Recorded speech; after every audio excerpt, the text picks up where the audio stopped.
Beloved, welcome back to the homestead. In all my years, I have never seen more of the potential for a terrible fire season as this year. We have got fires kicking off all around us.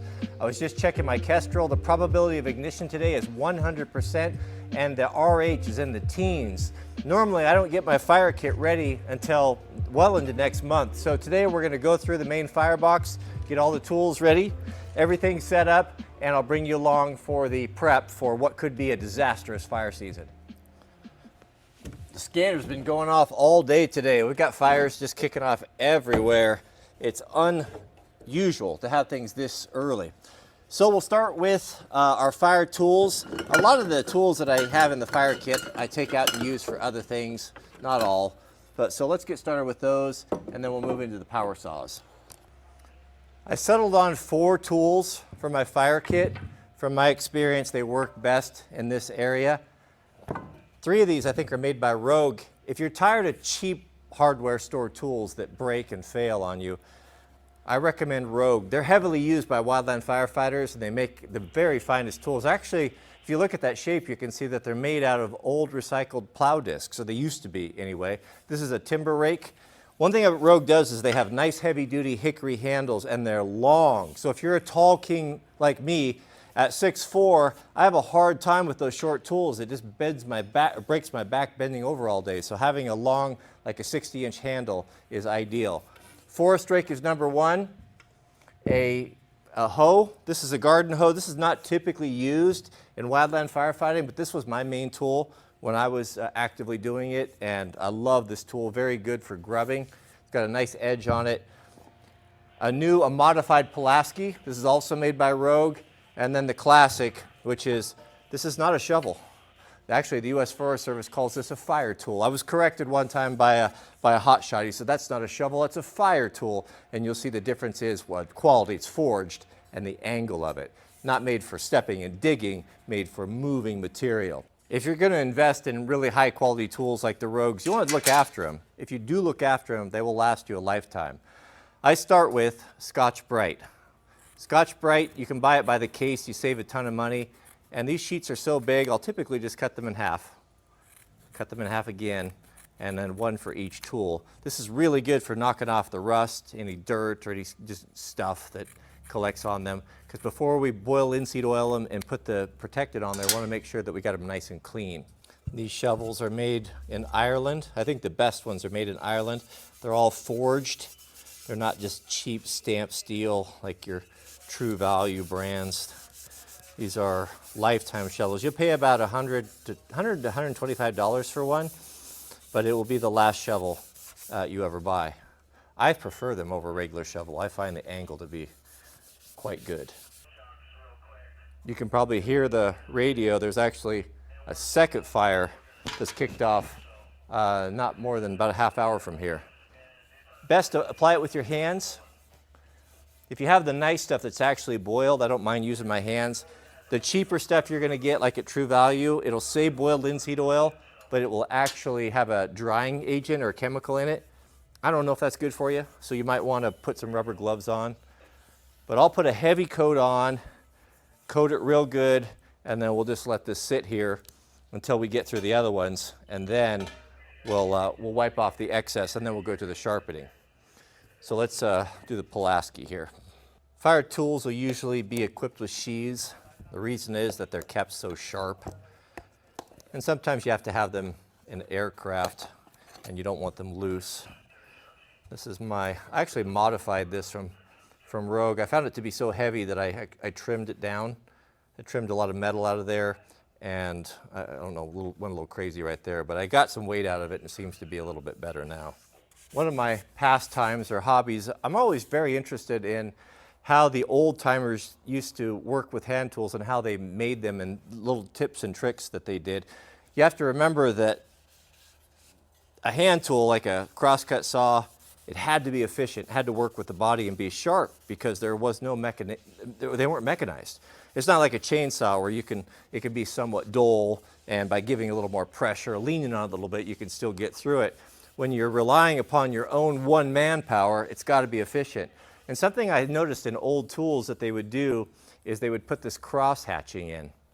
You can do this with a saw, just kind of a crisscross pattern on there. And I imagine that they did that just so they didn't have to hold on so tight. After a long day of working, having some surface area where your gloves or the flesh of your hand can kind of bite into those cuts, it does make a difference. Here you can see kind of how that, I copied how they used to do that cross hatching. Nice. Rogue makes nice US hickory handles, always hickory and thick. These handles, I've never had one come loose on any of their tools, and that is not the case for any other manufacturer that I can really think of, except for Grand Force Brooks. The forest rake, my favorite. I love, well, they're all my favorite. I like all of these, but the forest rake, if you have timbered land that you're clearing, man, this is just the best tool ever. It's got sharp tines on it.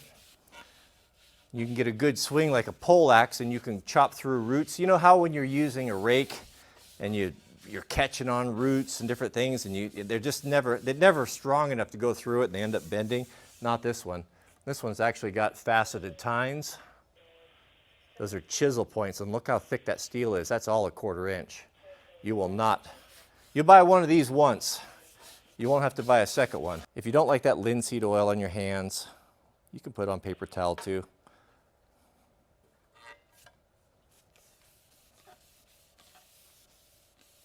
Look at that shine and patina. The wood really likes it. This is what it's been waiting on all year. Over the years, you'll get that dark, rich patina like you see on this tool from a combination of the oil from your hands, from your skin, and the boiled linseed oil. Just gets a beautiful patina and luster. My goodness, tell me that doesn't give you a well-maintained tool. Gives me the fizz, the hoe. This is probably, if you want a good garden tool, if you like to work out in the garden, I'd recommend this tool. This one gets a lot of use apart from fire, but it's a handy tool. I heard a story one time that when the Okies, during the Great Depression, when they could no longer make a living on the land during the Dust Bowl, a lot of them were really poor. My family came out of that. And they had to walk. There was a promise of jobs on the West Coast, in the logging camps of the Pacific Northwest, and agriculture down in California. And single guys would just start walking, and the tool that they, by and large, that they took with them was a hoe. That tells you about its versatility. With a hoe, they could stop at a farmstead or a homestead. They could work for a week, maybe get a little bit of money or work for lodging or for food. Without a tool, you're not much good. It could be used as a defensive weapon too. Better than having nothing. With the handles rehabbed, now we sharpen. I like to clamp it into a vise. If you don't have a vise, just lay it flat on your workbench and use a wood clamp and clamp it down just so it doesn't get away from you, not chasing it around. You're going to need a file card and a mill bastard file.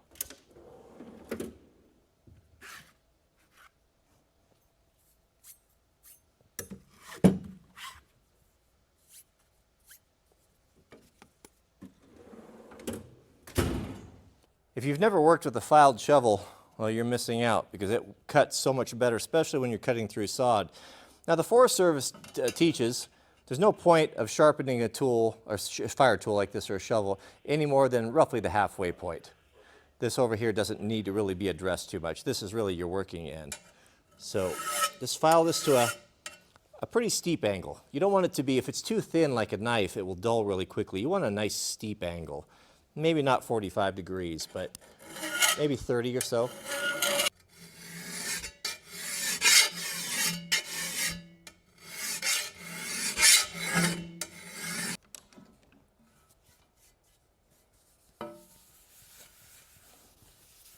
Goodness. Isn't that nice? Really is something special about a well-maintained tool that's well designed in the first place. This tool is old. It's been on many fires, had a lot of use, but has never been better because it's taken care of. All right, let's move on next to our Pulaski. This one needs a little bit of work here.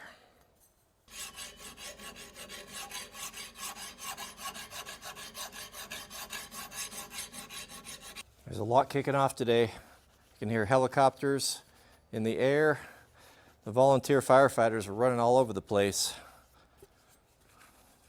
It's best to be ready. That looks better, doesn't it? This is a fine tool here. I really like this tool. Similar to the Pulaski, the Rogue Hoe has those chiseled cutting edges on both sides, or all three sides, which really makes it an effective cutting tool. This one is in pretty good shape as well. I keep up on my tools, so you can see a few rock chips right in there.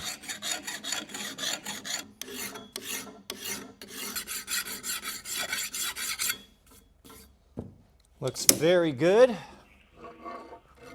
And we'll finish up with our forest rake. Same goes for the tines on the forest rake. I'll turn that, I think maybe you can see it a little bit better. Lock that in your vise, and just like on the Pulaski and the hoe, you just want, I don't think this has been used since, I've got two of these, and the other one I think gets more garden use. Just a nice utility edge. You don't need to get a whetstone sharp on any of these. Actually, it's counterproductive. They're only going to be in the dirt and the rocks anyway. You'll be filing these multiple times a day when you're working. Hit that thumbs up, gentlemen. If you enjoyed this content, we do appreciate it. I will search for links for these tools, my favorite ones. I'll put them in the subject. I'll pin them to the top comment if you want to get one. It's a nice gift. It'd be a nice Father's Day gift if your wives are looking for something, is to get you a nice Rogue Hoe. Tell her it'll be no competition. With the wood and the steel looked after, now for the leather. Leather loves Obenaufs. This is actually branded for Nix, but it is Obenaufs. This is made, a secret proprietary recipe made by our friends in Idaho. This is the staple for taking care of your boots on the fire. And there's just no finer leather protected. All natural, so you can use your hands. You don't have to worry about getting chemicals in your body. On fires, it's common to guys to use this as lip balm if your lips get chapped in that dry environment and you forget to bring some. Apply it with the hand. Those of you guys that have work boots, this is what you want. If you've invested in good work boots like Westco's or Nix or JK's or White's, it would be an absolute crime not to take care of them with Obenaufs. If you buy good leather, your belts, sheaths, scabbards for knives, this is where it's at. I noticed when I pulled the sheath out for my hoe that the rivet had come out. I made this out of a piece of old fire hose with a bungee cord. So let's cut that off there and we'll put a proper copper rivet on there. See if we can get another 20 years out of it.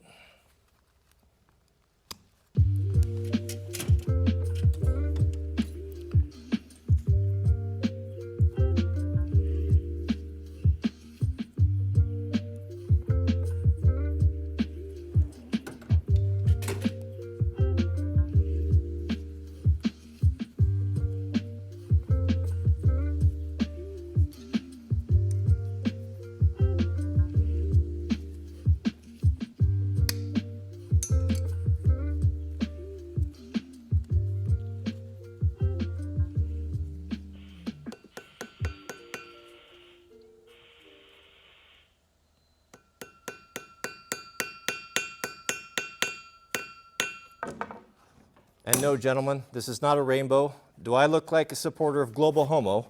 Am I a filthy sodomite? No, this is the Pendleton Woolen Mills National Park Series blankets. This is the pattern for Oregon's only national park, Crater Lake.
All right, gentlemen. Well, that probably just about makes a video. Let me know in the comments if you'd like to see a continuation. I'm happy to do it. I enjoy this sort of thing. I know it's the same thing over and over again, but that's the way life is. There isn't always something new and exciting. The seasons roll around and we do our same things. So I don't know what else to tell you. I'm not going to just make stuff up. Usually I just bring you along to what I'm doing, and that keeps it interesting for me. May God bless you and your families. Please keep us in your prayers, and we'll see you all on the next video.